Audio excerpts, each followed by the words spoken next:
we're building our tribe of all kinds of people. We're giving them a platform, right? So we started a podcast. Why did we start a podcast? I'm not Joe Rogan. I don't want to be Joe Rogan. I had no intention to be Joe Rogan, right? But I needed a way to tell the stories of the people that we were honoring. I needed something deeper to pull out versus just taking a picture of them or writing a story. They needed to hear conversations like that.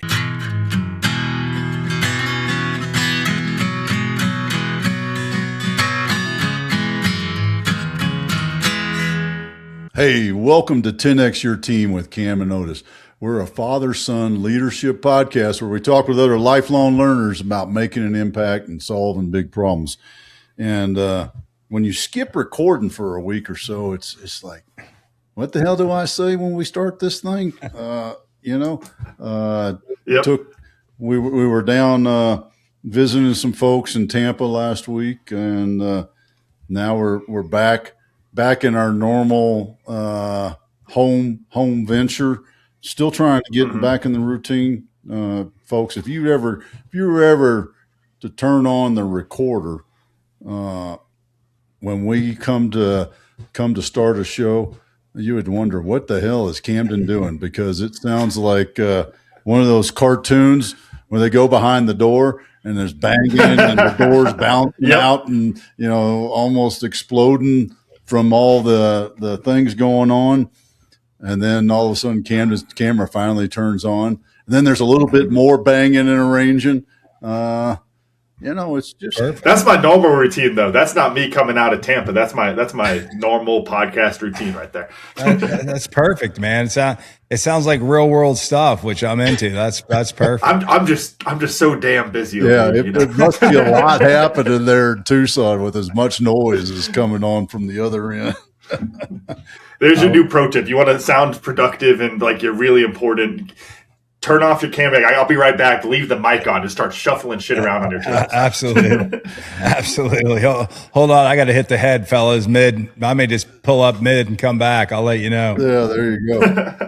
Which is funny because I would expect, although Brad joining us today, and I was going to say, from our first conversation and a couple of little exchanges, I felt like you're that guy behind the door with lots of things banging and things doing it.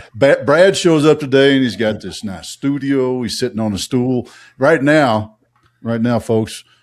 When you're watching on the YouTube, I want you to. I'm going to make fun of you, Brad. That's all right. He's gripping, my wife does it every day. He's gripping because he's like. Squeezing. I think you got a piece of coal between your hands. You're going to make a diamond. If I don't let you start getting into it. Well, I got to be honest with you. I got that gene. What is it? IDGF. I don't give an F. Gene. So I'm not really stressing about anything, to be honest with you. But the only thing I told you guys I stress about, as getting into this podcast thing is. If someone has a name that I can't pronounce, because I am from Georgia, we can't pronounce a lot of stuff. And that's the only thing I'm thinking about the whole time is, hey, man, you got one job. Don't screw this guy's name up. And I was telling Cam before, that's the only shit I'm worried about. I was like, I don't want to get this guy's name wrong. So I usually apologize up front. Hey, if I call you Fred and your name's John, just go with it, bro. Yeah. Well, I've told a lot of people, Brad, I was raised by a couple Texans, moved around a bit as an Army brat. My wife's from Mexico. I learned German in high school. I could fuck your name up all sorts of directions. Go ahead, man. Everyone else does. So, I'll tell you guys a funny story real quick before we get started. So I lived in this neighborhood for 23 years, and there's a guy up the street, and he always called me Fred. In the first couple times he called me Fred, I said, hey, man, my name's Brad. And the guy went on, see him around the pool or whatever, 23 years I'm moving out. And he hears I'm moving out. He comes up, man, he goes, man, I owe you an apology. I am so sorry. I've been calling you Fred for 23 years. And I said, oh, man, what are you talking about? No worries, dude. My name is Fred. And totally blew his mind. I saw him going over to his wife going, no, his name's Fred. She's like, he's screwing with you. So you want to call me Fred or whatever? I don't give a shit, man. Whatever. That guy can't remember my name after 23 years. I ain't going to worry about what that dude's doing. So Yeah. Well, that just reminds me of what I told my rugby boys. I said, if I call you the wrong name and you don't correct me, that will be your name. Absolutely. I coached little league sports for 22 years. Yep. And every sport, football is my main sport, but I coach, basketball and lacrosse and whatever there was, whatever my kids wanted to do, because I've got 4 of them. And I gave everybody a nickname. Like within the first 2 weeks, everybody got a nickname. And then if you ask me later, I see that kid later on, I'd be like, hey, scrap metal, bulldozer, if you ask me what their first name was, last name was, I know that's bulldozer, right? I mean, that's snowplow, that's whatever, the crouching tiger or, whatever. So give them a nickname, man. You're getting a nickname. Everybody gets a nickname. I'll have you guys one by the end of the show. Well, I was just going to say, I think you got a new business. Your business is naming other people's business. So, folks, if you got a business idea and you're like struggling, what am I going to call this thing? Absolutely. My mind is made for that. That's the kind of off the wall shit that goes on in my head at 3:30, 4 in the morning. Yeah. Hey, let's name this product this, or let's do this, or let's come out with this t-shirt. And, my wife says, you really should be sedated. So, whatever. Well, which leads me to SaltyMF. I mean, there is no better name for a business than that, because it says it all without saying it all. I mean, give us that story, because I love it, man. Yeah. So during COVID, I took my youngest kid to the beach because he'd been pulled out of school for 3 times, and I just said, hey, this is bullshit. And so I grabbed him and 3 of his buddies, and we headed off to Panama City, old school, rented a crappy hotel. No offense to the hotel, but a crappy hotel on the beach. And there's a lot of them down there, but hey, good times. And so when they got there, I said, hey man, y'all run wild and go meet some local kids from Panama City and hang out. And they did, and went out and scoured the town, and there was literally nobody there. And so I sat on the beach for 2 days while they were off. I'm like, hey, y'all check in at noon, 3, whatever. And, just let me know. You give me, I'm in a live call. And, so on the second day, I'm sitting there, I'm probably 13 natty lights in. That's what you do when you go to Panama City, is drink natty light, call out the natty light. And I had not seen a person. An old guy starts walking down the water's edge. I can see him coming from a mile away, and he's got long hair and tats. And he's looking for shells, kicking the water, not doing anything particular. But, and when he got closer to me, I'm sitting there and I'm like, this is such a surreal thing. Either the apocalypse happened or the rapture happened, and this guy's Jesus. and I'm not going to miss meeting Jesus. So I get up out of my chair and kind of, squabble down to the water, and we start talking, and he's just a really good guy. And, I won't go into all of his life story, but, had an interesting life story. You can tell he's a good guy. He's probably in his 70s. And, as I was leaving, I said, sir, no offense, but you're a SaltyMFer. And he kind of, giggled and laughed and patted me and thought that was funny. And so I'm heading back to my chair, and he's like, hey, and I was like, yes, sir. He goes, now that'd be a funny t-shirt. And I'm 14 natty lights in. I'm like, what? Like what? He goes, SaltyMF. And I sat there and I watched him walk down the beach into nowhere, and it's still just him and I on the beach. There's no one there. And I'm like, you know what? I'm going to build a brand that honors just dudes like this. He's gritty, he's salty, he's just a good guy. And I sat there on my phone, and I'm like, we've gotten hundreds of domains for our businesses, and they're really hard to get. Like all the assholes in the world bought them up. And I'm like, there's probably no way that SaltyMF is going to be available. And if it's not available, I'm not going to do it, because I don't want to do that. And sure enough, the good old network solutions, call out the network solutions. My God, it was there. So I registered SaltyMF.com, SaltyMF.net, SaltyMF.com. I mean, I registered them all. And when I got back home, I called my business partners. We own a technology company called Oh My. It's been around for a long time. I said, hey, fellas, you guys are going to think I'm insane, but I want to give you the opportunity to go into thirds on this with me, because we're partners and I'm going to do it. And my partner's the CFO at the time, Tom Morton, God bless him. He's gone. He's one of my mentors, investors, early on guy, super guy. He said, Brad, you're insane. He goes, that'll never work. And he's a finance guy, whatever. He goes, that's bullshit. I'm not doing it. But then my partner, Paul Chandra, who's a co-founder of SaltyMF, he said, hey, like, what are you going to name it? And I'm like, well, I think I'm just going to call it SaltyMF Enterprises. We'll do some apparel at first. I'm not really sure what this thing's going to be, you know? Mm-hmm. And he goes, well, does the MF mean motherfucker? And I was like, it does, but we're just not going to say it.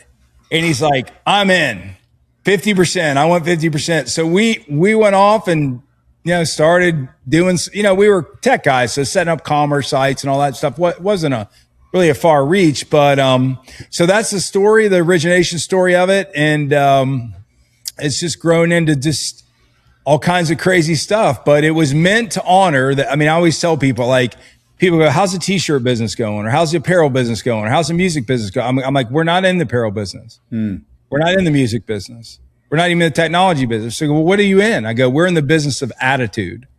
So our whole slogan is the attitude wears well. Like, just be yourself, be an individual, embrace who the hell you are. And so that was kind of what that old dude on the beach, you know, he's the credit to him wherever he's at. I wish if I wasn't in a drunken stupor, I might've got his name or business. I doubt he had a business card, but, hey, say, where do you live, dude? You live down near the shrimp house or something, but I didn't. So. I'm curious how you took that path forward and started to make it into the actual business plan and layer the business on top of it. Because I think what you're talking about there, you know, let alone the natty light fuel business ideas, we've all had a lot of those. But there's this thing there that you're talking about where it's something that I feel like I've seen a lot of young entrepreneurs fall into this like trap of the like lifestyle company type thing. It's like, well, Camden, what do you do? So you sell rugby stuff? It's like, no, what I'm really selling is an attitude. What I'm selling is a feel. And it can be really, really good when you have it. But also that's a really easy way to build a company that doesn't actually do anything. And it's really confusing. And what is the thing you're actually selling? And all those kind of question marks there. Could you talk us through how you navigated that without falling into those traps of like, wait, what the hell are you even doing over there, Brad?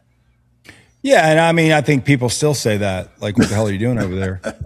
So I think. Let me rephrase then. Then how do you get people to ask you that if you're successful? It's a fair question, because even my wife said, you know, you named a company SaltyMF Enterprises. How do you think that's going to be on SEO and you getting blocked and whatever? And I said, well, I didn't really think about that part. But the reality of it is, guys, during the time. You know, I've had a business for a long time. I've been a business guy for a long time. You know, I'm not new to business. This brand was never meant to be, it wasn't meant, obviously it's meant to make money, right? We made money the first year and my CFO was pissed. My other business, because once he found out we made money, he was mad about it because he didn't get his share in it. But tough shit, too bad. But the point in that, there was more to it. It was more about what was going on in the world at the time with COVID. I mean, if I'll never forget it. And so this is bastards know, I'll never forget it. I mean, we shut down the world in two weeks. You know, we isolated kids going through development stages. We isolated families. My mom was in a nursing home at that time and it was horrible. You couldn't hug her. You couldn't see her. So there was more to it than, hey, let's build a cool logo around a goat standing on SaltyMF. It was more about bringing back really humanity, bringing back the ability to just talk to your neighbor, to honor people. You know, we get caught up in all this, and I'm in that. We're in the tech world. We're in that. We're all around all the big players and Google and, you know, all these people. We see that shit every day. I've lived it a long time. I wanted it to represent something more about just, you know, everyday folk, good stories, and highlight them versus the fake facade bullshit that now you're getting with AI or you're getting with influence. So to me and to my partner, Paul, it was more than making money, right? And so out of that, you know, you're sitting in the McBastard studio, our podcast and music studio, right? It evolved. So what I tell young entrepreneurs, to your point, it's fine to come up with that lifestyle idea. It's fine to think it's cool. And that will carry you, you know, if you get a break or get viral or whatever. But the reality of it, what is your core? What do you stand for? Who are you? What are you trying to accomplish? And you're building your tribe, right? Same thing you, tribe and purpose. Same thing you guys are doing. We're building our tribe of all kinds of people, athletes, musicians, vets, entrepreneurs, people dying with cancer, whatever it be. We're giving them a platform, right? So we started a podcast. Why did we start a podcast? I'm not Joe Rogan. I don't want to be Joe Rogan. I had no intention to be Joe Rogan, right? But I needed a way to tell the stories of the people that we were honoring. I needed something deeper to pull out versus just taking a picture of them or writing a story. They needed to hear conversations like that. And then so once that started going, right, then it's not an apparel side anymore, right? It's not just about the attitude. It's about the people that we swore to honor. It's about the dude on the beach, right? It's about the guy dying from cancer. It's about the vet. It's about the musician. And the whole brand evolves around that. And we felt, guys, that the world was being desensitized and pushing people apart. So as much as our brand looks tough, gritty, these are bad motherfuckers, right? It's an underlying really about community, right? Mm-hmm. So you want to build a community to all the young entrepreneurs out there that are getting started, have a cool idea. You want to build a community like we're trying to build a community.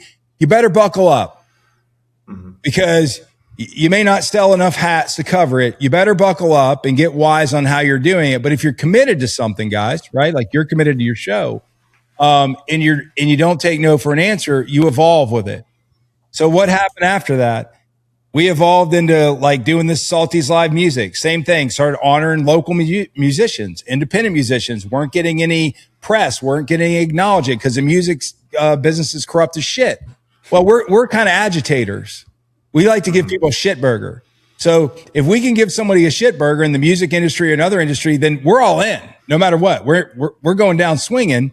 And out of that, the musicians told us a big problem they had. They couldn't get found. They weren't social media people. The music industry was corrupt. They only let the top guys make money. So being tech guys, remember, we have a little advantage because we've been in business doing other things. Yeah. Let's write a music service. It brings local live music venues, independent artists, and fans together all over the world. Well, that is done. That is complete. Started about 14 months ago. It's called Band Groupeez. My point in that, we were still honoring what our intention was, what we were doing to highlight people. And we just found another avenue that now we can, monetize that, make some money off of it. But that wasn't the intention. And so, some other things have come out of this. We just launched something called RowOneX. It's like a video streaming for brands. So you can monetize your own content, your own video without having to share everything to YouTube or share your fan data, your true fan with other people like Instagram and all. We're going to piss a lot of people off. This is awesome. Hey guys, we're coming. But my point in that is it's called RowOneX. It came out of some knowledge we had. It fit perfectly in the sports genre. We highlighted and sponsored a lot of NIL athletes, a lot of musicians now, a lot of actors. We're getting all this crazy stuff. My point in this, you're going to build a business. Rarely do one thing you start on is going to carry that business. I'm not saying it can't, right? But in today's world, it's a damn entertainment world, right? Mm-hmm.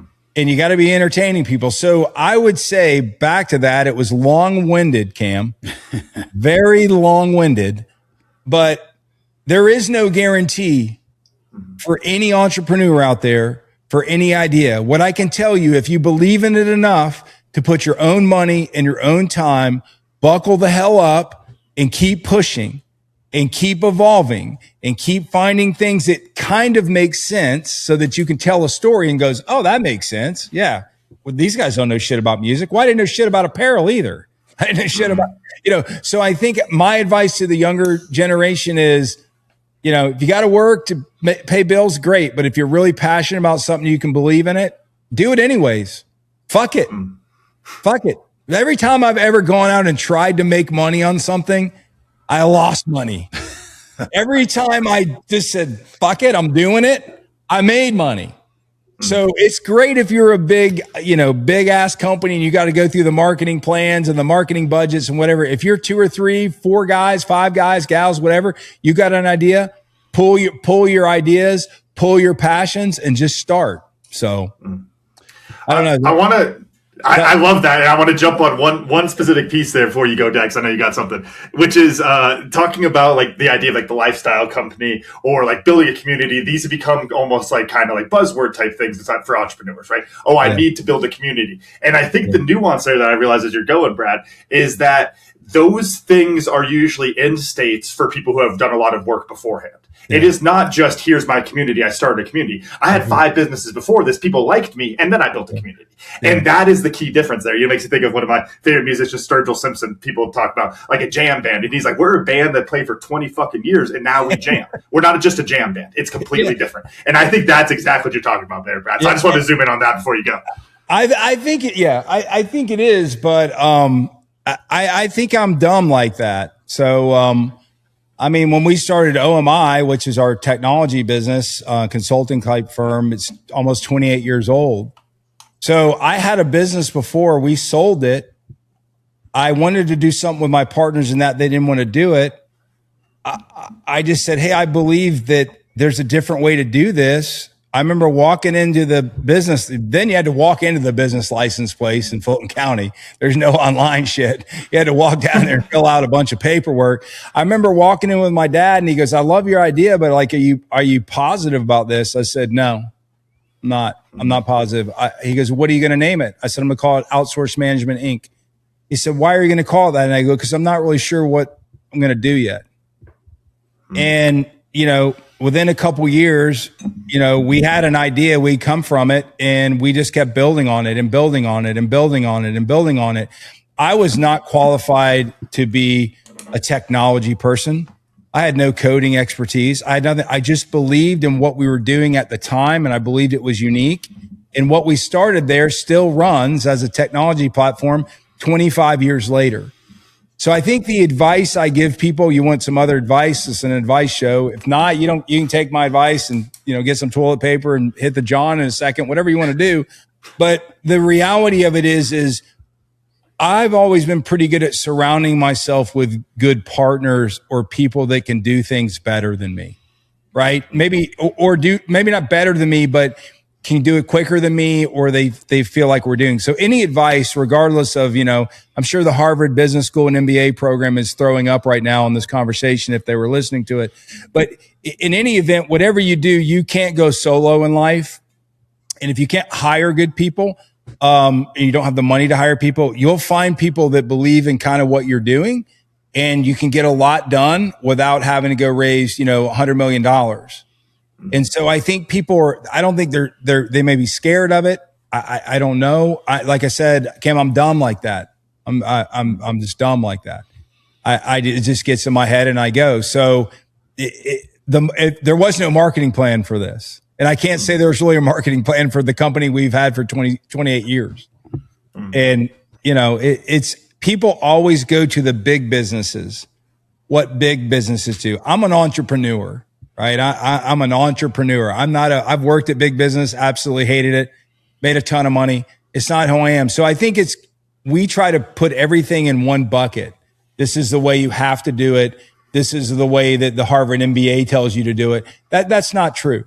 Most millionaires and successful people say, I don't know, man, I was sitting in a bar and this guy was talking to me about, moving trees from one place to another. And I said, well, I need a logistics platform for that. And I did it, and I made, $200 million. Yeah. I don't know. No, and I think that's, it's a fundamental thing, whether it's learned in childhood or it may be genetic. I don't freaking know, the nature versus nurture thing, but it's that ability to listen, to truly, truly listen to that person. And what I'd love to talk about a little bit more is that fact. What did you hear before you started OMI? I love the idea. Make the name general enough, and I'll figure out what the hell it does once I get a name. What did you hear that moved you in that direction? Because you got to be in the right place. It's when the student is ready, the teacher will appear sort of thing. And you have to be in that moment to, even though we may believe we can hear and we try to hear what somebody's saying, we may not be in that moment. So what kind of happened there? Yeah. So in fairness, I had a company called OSI, Output Solutions Inc. in the end of the 90s. I started when I was 27, and I grew up as a salesman up until I was, you're still a salesperson if you own a business. But I grew up with some very good mentors that taught us we were professional salespeople, right? And in the late, around 27, so that would have been around 98 or so, 97, 98. I decided to go out with a partner that we had sold some of their products with a company that I'd worked for. And I'd kind of had enough working for people, and I had proved myself around their product. We sell a lot of their product. And I just had enough. Like, I was a director of sales. I was making okay money. I wanted to be an owner for whatever reason, whatever that was. I don't know why. It's not something that I was, the word entrepreneur then was not like thrown around like it's candy now. It was barely ever mentioned. Entrepreneurship's kind of gotten this kind of holy grail, knight in shining armor, which I think is not really, I think it's overused. But in any case, so, I quit my job. I was about to have my third kid. I started the company. My wife came in and said, she was about 8 months pregnant and I was at home. I'm 27. That's a kid now to me, but I was sitting there working at home. I never worked at home. And she said, "What are you doing?" And I said, "Well, I've got good news and bad news. What do you want?" She said, "Oh shit. I'll take the good news." And I said, "Well, the good news is, I started a company." And she's looking at me like thinking, "Well, what about benefits? What about like, what's your salary? What's all this stuff?" Jump into the bad news. So she goes, "So what's the bad news?" I said, "Well, our insurance runs out in 30 days. So you got to have that baby pretty quick." It's time to go for a run, honey. Yeah. And she was like, "Are you insane?" And, maybe I was, but I contacted this, it was a company out of Australia, and they had known of me because of, the stuff I'd sold around their product. And I said, "Hey, look, guys, I want to start a business." Well, actually I'd already started one. They didn't know, but I said, "Would you guys be willing to go 50-50 and invest in me? And we'll just be a distribution arm for you and whatever, and you'll own part of the company. So you're going to own part of our success." So in turn in that, I had some experience before I started OMI. We were doing like document creation, distribution around like invoices, purchase orders, whatever. So, and that's when print distribution was getting really big, where they were going from a central print to network printers and all over the corporate world. Nowadays, people are not printing much anymore, but then the ability to design something quickly and distribute it was a big deal. And I had in my mind, we had a very large, I won't mention them, but a very large telco company that used our software that was creating, statement bills for customer service support. You get your, phone bill, whatever, by the millions. Well, the CIO called me at the firm and said, "Hey, look, Brad, I don't want to run this software. Like, how much would you charge me to just provide me an image that we can get to the call centers quickly? Because there's a lag between processing of the statements and all that stuff. And by the time they get them and customers are calling and they don't have the direct impact to look at the bill." Right.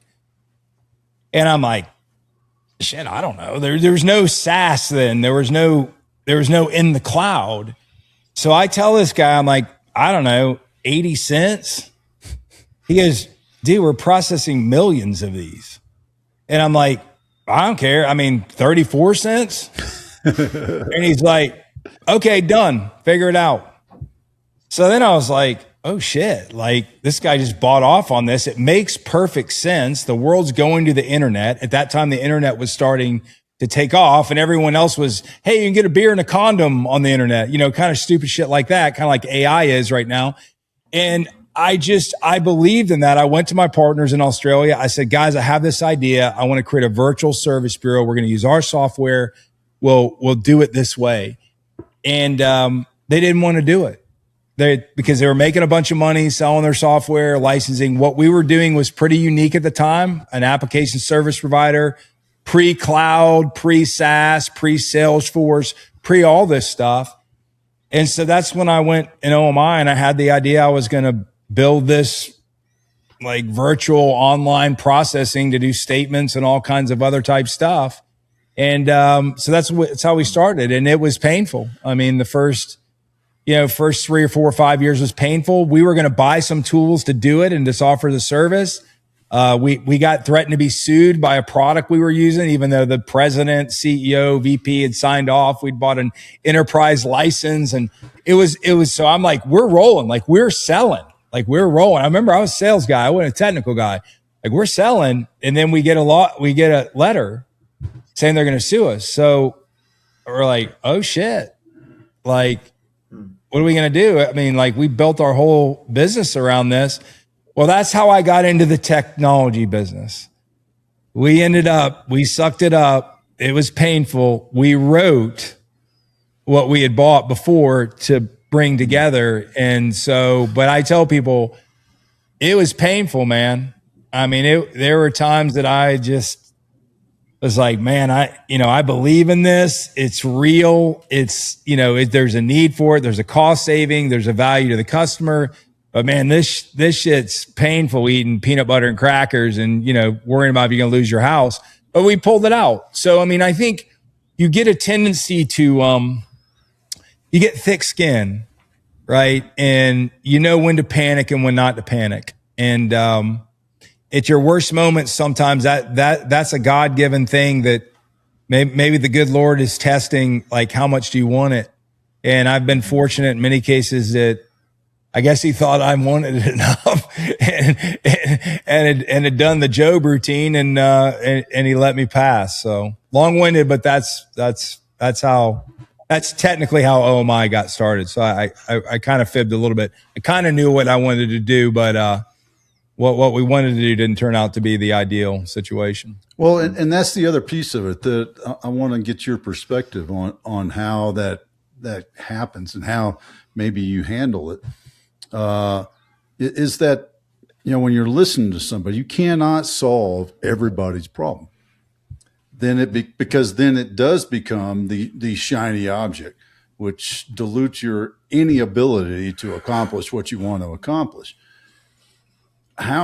What process or just pure dumb fucking luck or whatever, did you and continue to do, because with SaltyMF, you've got a couple of things underneath it that are taking off. We've gone from apparel, lifestyle to helping bands to helping other people and athletes and all these other things. We can't just listen to everybody and hear their problem and go, well, I can fix that. Because, well, first off, that's arrogant. Second, you never get anywhere. I think it's a good question. I kind of take the Henry Ford approach to stuff, not because I'm smarter than anybody. I've never had my IQ test. I'd be embarrassed. I don't want it to be really low. So we could race to the bottom on that one, my friend. So I'm going to stay away from those IQ tests, but, I kind of believe what Henry Ford was, they were trying to get him for something. I forget what it was, but it was a case against Ford Motor Company, and the government was running it. And, this is many years. Most people will have no idea. They have to read in a history book. But they were kind of cluing him on everything, like, how many British soldiers came over during, the American War, right? British War. And he'd be like, I don't know, a lot less went back.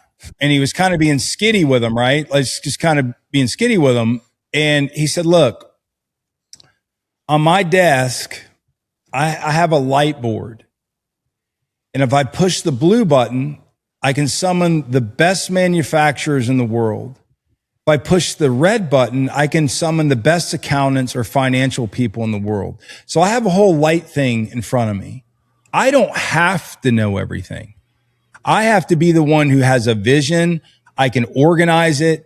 I understand where we're going. I understand what it takes to get there, but I don't have, like if you said, hey, Brad, you need to sit down and vibe code something. I'm going to look at you and say, absolutely not. I'm never going to do that. I've never done that. But the point is, all those people in those networks, which people don't realize is, hey, look, if you're building a company, you're employing other people, or if you're partnering with people and they're making money and you're making money, it makes sense.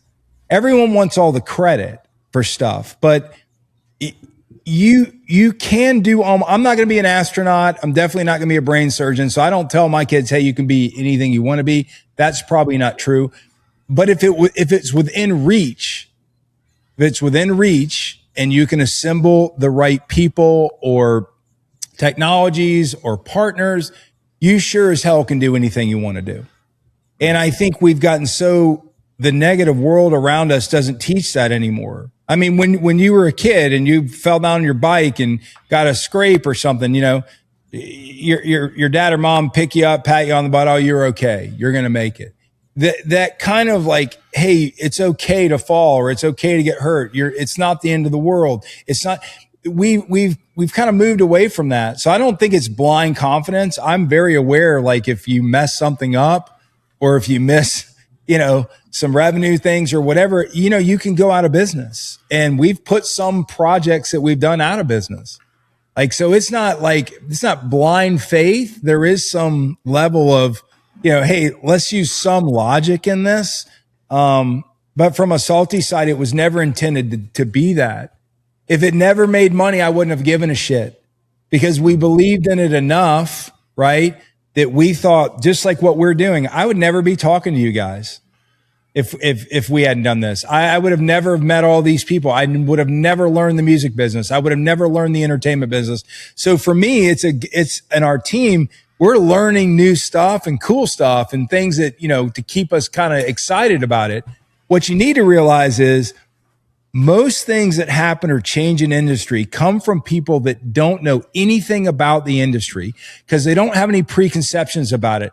They don't give a shit what all the processes are. They don't give a shit who the big players are because they don't know, right? They don't know.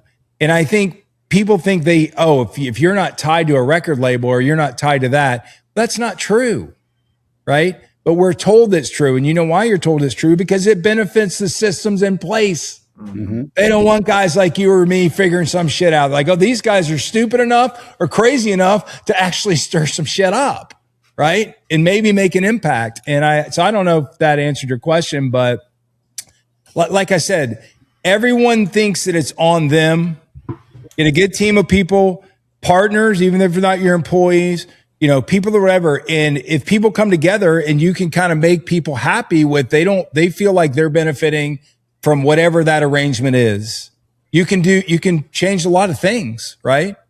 So anyways, I don't know. There's a piece I want to kind of zoom in on. You mentioned earlier about how like entrepreneurship has kind of become this like holy grail for folks of it's like everyone needs to be an entrepreneur and these kind of things there. And the thing that comes to mind is what you're talking about there is like the skill set that's really important as a entrepreneur, especially at that very high level, is that like visionary, being able to see the big picture, put people in the right spots and those kind of things.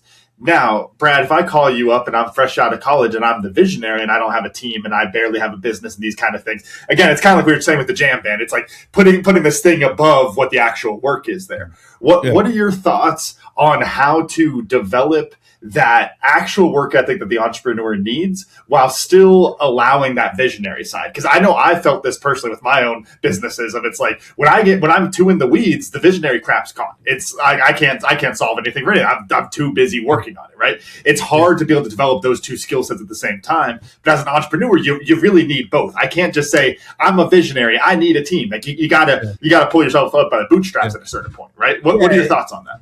Yeah, and don't take me wrong. I don't think I'm a visionary. I think what I do is I listen to people and I listen to what they're doing. Deep down, we're trained to be, we're business process people. We're business process automation people trying to find things, make them better, whatever. So I don't think I'm a visionary at all, but we are listening to see things that other people are ignoring because they're too worried about some other bullshit that doesn't matter. But what I tell everyone who's new, I mean, there's a lot of very wealthy young kids. I call them kids. There's people starting businesses all the time, right? It's not whether you're a visionary or not. It's can you assimilate the people or get the people together to help whatever your idea is. Let's say it's an idea, right? And some people have such a great idea, and technically, like a programmer side, you have some young people out developing some pretty sophisticated things in the entertainment space, the gaming space, things that, and more than likely, I'm not going to tell that person that, my kids played games all their life, all these gaming. Those kids know that business. Those kids have been on that platform since they were 7 or 8. So by the time they're 18 or 19, they literally do know the gaming business, certainly more than someone like me who was on Pong or some shit, 50 years ago. Yeah. Right. So I guess there's no generic answer to that other than the fact that you have to go through the pain. Like your idea it's kind of like the Rolling Stone, right? It keeps getting smoother and smoother and smoother. I always tell people, if you're not willing to dedicate 5 years of your life to something, you better not do it, because it is rare. All this viral shit. I'm not saying it doesn't happen. I'm not saying that someone can't have an idea or you create a smoking plastic dog that you can buy at Stuckey's and it's a hit. I'm not saying that it's not feasible, but it's not the norm. So you better be willing to whatever you're going to do, regardless of visionary, or there's a couple types of people you need in business. You need a sales or marketing type person that can go out and articulate what the hell you're doing. You need a finance guy or someone that says, hey, you can do that, or you can do a little bit of that because there's no money. And you need somebody operational or from a technical side of that can handle that. All those people are needed. And there's other type people too, right? You would go into that. Those people are needed for you to get any kind of motion or traction in your business. Period. So I don't give a shit what your vision is. I don't care how smart you are. I don't care if you're a great coder. You go find those people, because every business needs sales, marketing. Every person needs, finance. Every person needs operations. And that's why most entrepreneurs fail, because they want to do it all themselves. They're trying to do it all themselves. And so I don't know if that answered your question, but what I tell young people is, I think you should do it, because I don't believe in the word failure. I think it's a crock of shit. I mean, COVID closed the world down. You know how many good businesses went out of business in that period? And no one talks about it. No one talks about the millions of small businesses that were wiped away. And it wasn't because they weren't financially smart. It wasn't because they didn't have good business ideas. It's because they got fucked and they had no choice. So we can't control what happens in the world. And sometimes you may have the best idea, best product, killing it, and you may go out of business. But that's life, guys. Big businesses go out of business. So the fear that I think they're setting these kids up is, there's nothing special about an entrepreneur, or that it's just they have the confidence to do it, to go out on their own and try it and just go forward. And most people, they're probably better to do that than they are. They just don't have the confidence to it, or they have this false premise that if I work for a big company, I'm safe. Well, if you watch what's going on in the world with, Oracle laying off 20%, Intuit laying off 17%, let me tell you something. There is no safe place. So if you can make a living, or you can do something that you're happy about, or you feel confident about, fucking do it. Cause you've got this false sense of security, and no one's safe. Big business, small business, entrepreneur, whatever, you're not safe. And I encourage any young person to at least try it, or do it as your side gig and see if it's something you want to do. My dad gave me the best advice he ever gave me in my life. And some people think, well, shit, that was kind of harsh, right? So I was a wild kid, went to several colleges, was a crazy kid. And so I finally came to my dad. My dad was a captain in the Army and ran a tank battalion in Germany. He was a pilot. And I said, Dad, I think I'm going to go into the service. Well, I was an athlete, so physically I pretty much feel I'd be all right in the service, either any of them. He's like, you're not. No, you're not. And I'm like, why? He is, well, you don't like authority and you're going to be in the brig. And I just highly advise for you not to do it. I wish you won't. He said, son, what you need to do is, first of all, you're unemployable because you're unemployable. Like I would hate to have you as an employee. You would be a pain in the ass. Find something you want to do if you can and learn sales and try to get into something you want to do. And now my dad didn't grow up as an entrepreneur. He did later in life. He was an entrepreneur, had a patent for some squirrel bird feeders, did very well like in his 60s, or he's kind of an inventor type guy. He wasn't that. He worked for big businesses until he's about 50 years old. And I grew up in the like 18, 19 years age where he was coming out of that. And I saw his passion to be a business guy or an entrepreneur.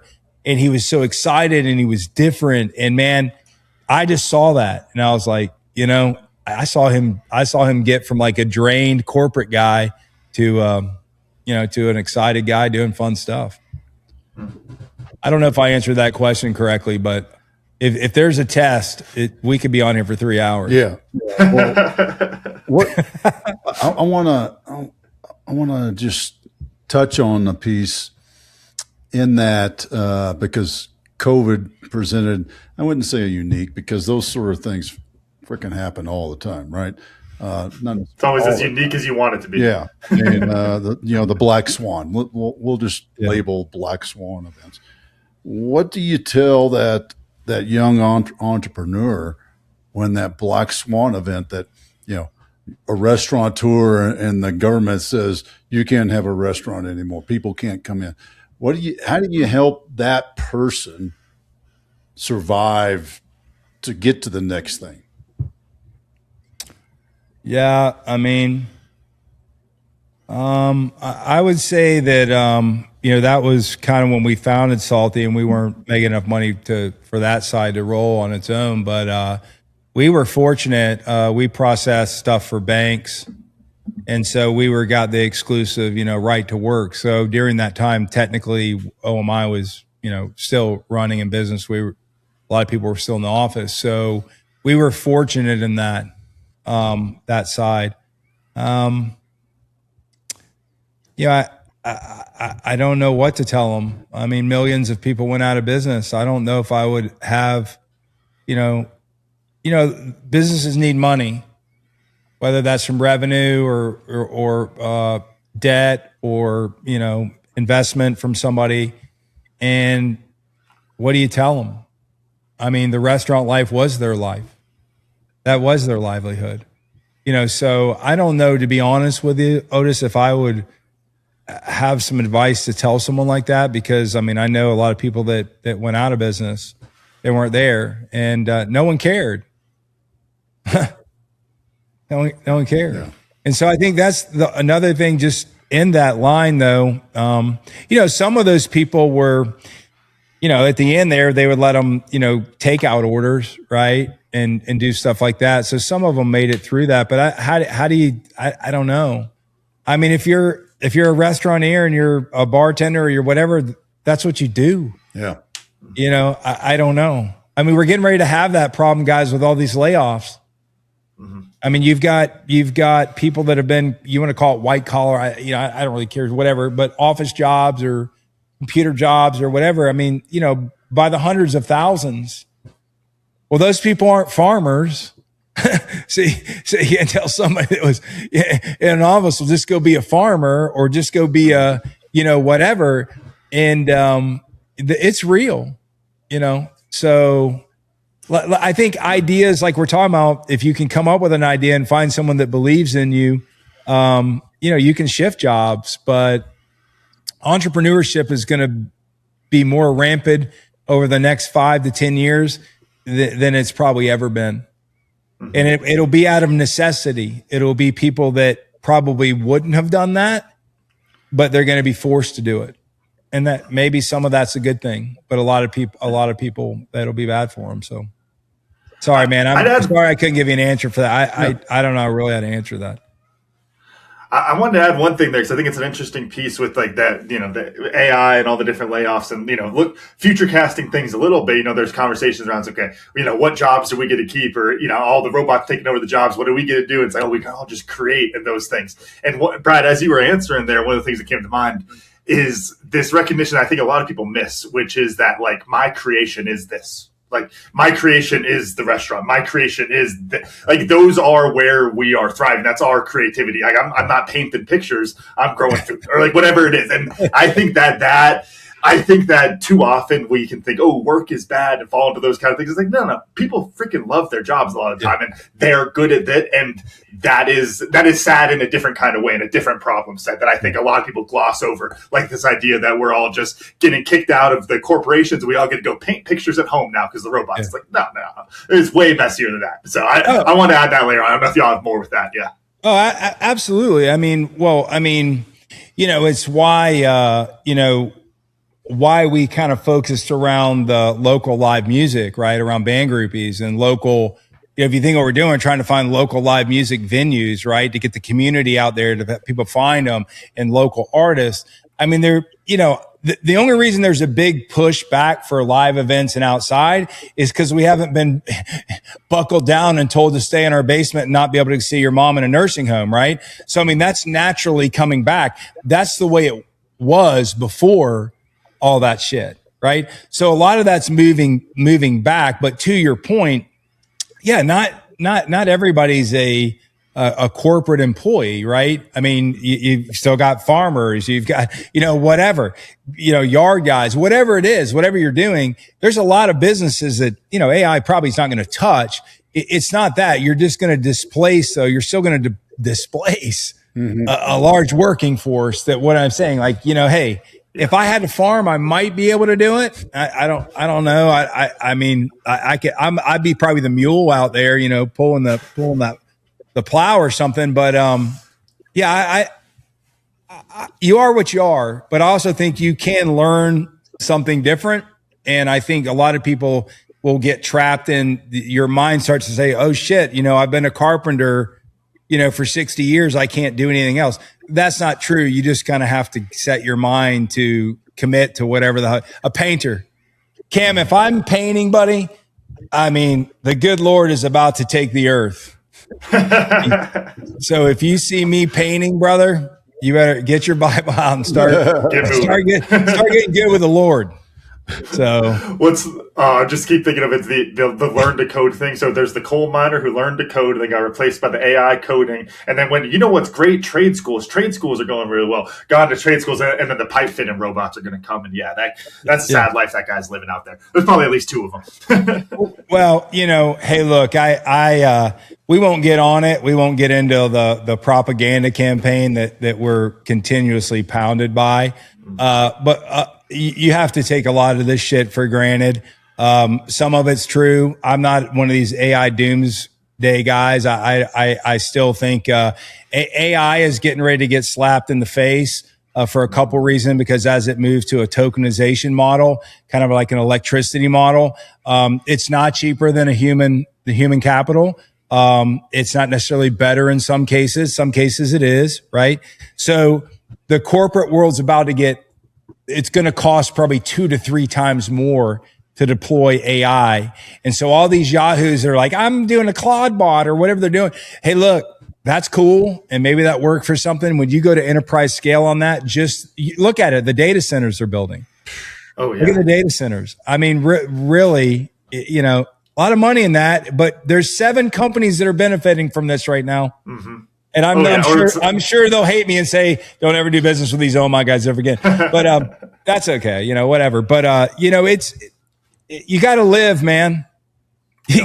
We're humans. We got to live. And I would tell somebody, one thing is, confidence is hard to get. Sometimes it really is. If you can't get the confidence to do it, one thing that you can do, and I think people ask me today, what's the number one thing my kid should be doing? He's going to college or he's getting ready to get out of college. And I say he or she should learn to be an effective communicator. Mm-hmm. An effective communicator. Speech, writing, delivery, just be a real person. Don't be fake, but communicate. People that can communicate and articulate will be in demand always. Mm-hmm. And there's a lot of places you can hide if you're a great communicator that maybe, you know, guys like me that don't have that 189 IQ, that you can make a really good living and do a good job, because communication skills have been really hurt over the last 7 to 8 years. A lot of that has to do with cell phones and screen time. And, you know, you can go into the psychology behind all that stuff, which I won't bore anybody with that, but that's real. And a lot of the younger generation has not been in situations. This is a prime example how awesome it is just to communicate and talk to people in an open stream. They don't get exposed to that. So part of their confidence is not high because they've never been in a situation where they're forced to debate or have a conversation. Communications. That's my advice to anyone young. Be a great communicator. Work on it every day, and you'll be fine. What? Yeah. Go ahead. All right. Well, I'm laughing at myself because that was one of our fundamentals when I was coaching rugby, right? Communicate. Yep, golden rule. Communicate, right? Protect the golden egg. What do you do better, communicate. Coach? Communicate. Yeah.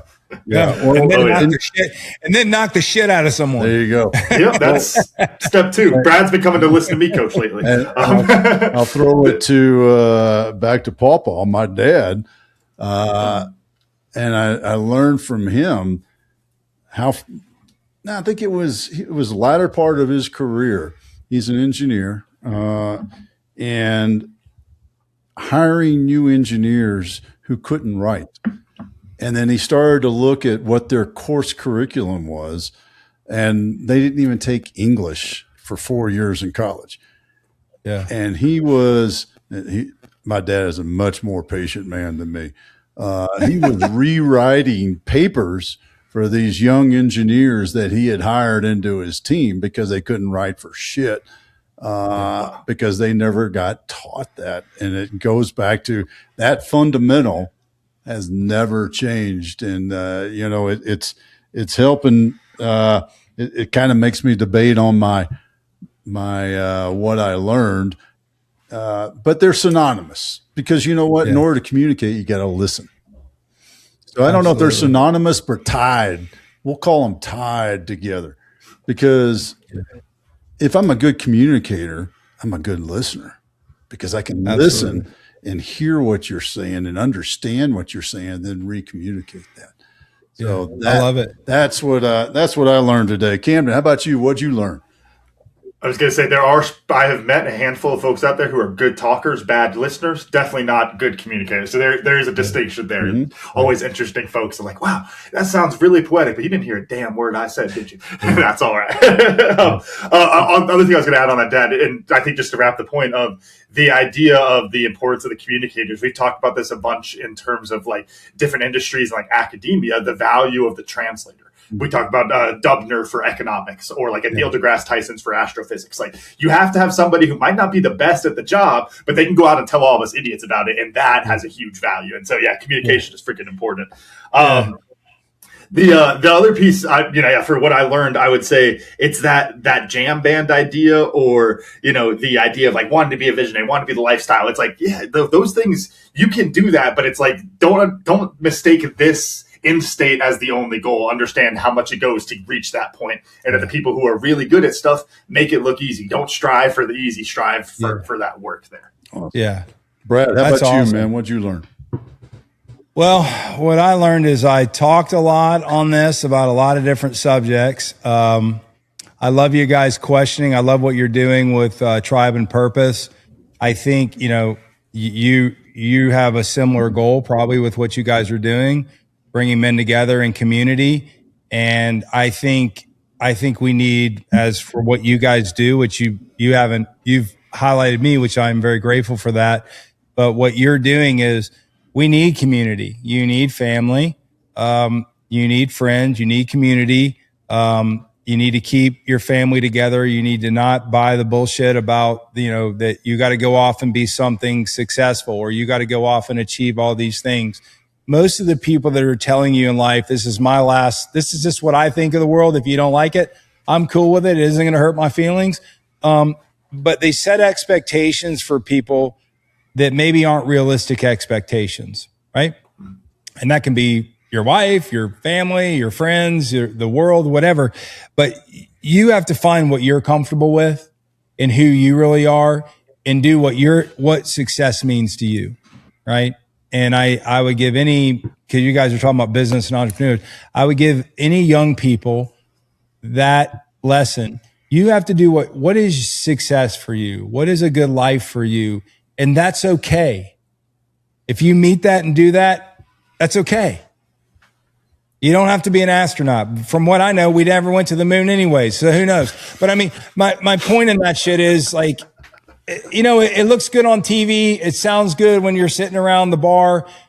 Just be comfortable in your own skin. SaltyMF, the attitude wears well. There's my closing pitch. There you go, man. There you go. And sticking with that, how do folks find you, learn more about SaltyMF and OMI? Yeah. So SaltyMF's really easy. When you type in SaltyMF, you're going to find us because no one was dumb enough to have that name. So you're going to find it. So just saltymf.com. There you can find Band Groupeez or our RowOneX. But Band Groupeez is just BandGroupeez.com. If you love music, you're a fan of music, you're a music venue, or you're an artist, you're going to love it because it's free, and you're going to love that. And then RowOneX is just ROW, right? Row 1, 0, 1, then EX. So that's new, but you'll like that. But yeah, you can find me on, if you type in my name, Brad Banyas. I was fortunate enough, there's not a lot of me. You're going to see one Bradley Banyas. He's my second cousin, and he was named after me. So there's only two of us. He's an attorney, so if you do anything I don't like, I'll have him sue you, and we'll be great. That's awesome. It'll be great. Well, guys, to be honest with you, Cam, Otis, thank you very much for having us. I love what you're doing with Tribe and Purpose. We need more of it. Just open communication, and I'm grateful for you guys to have me on. And however we can help you, let me know. But I enjoyed the heck out of it. Brad, it's been a lot of fun, man. I really appreciate you. Camden, run us out. All right. Thank y'all for listening to today's episode of 10X Your Team with Cam and Otis. And a special thanks to our guest, Brad Banyas, for joining us today. That joke is for your neighbor. If you send this to him, all right? That's all right. Remember, you can watch full episodes of the show on YouTube at 10X Your Team. And if you enjoyed today's episode, please make sure to pass it along to your other lifelong learners in your tribe so they can enjoy it too. Follow us on Facebook, Instagram, and LinkedIn. As always, that full archived episode available at www.10xyourteam.net. Thanks again, and we'll see y'all next time.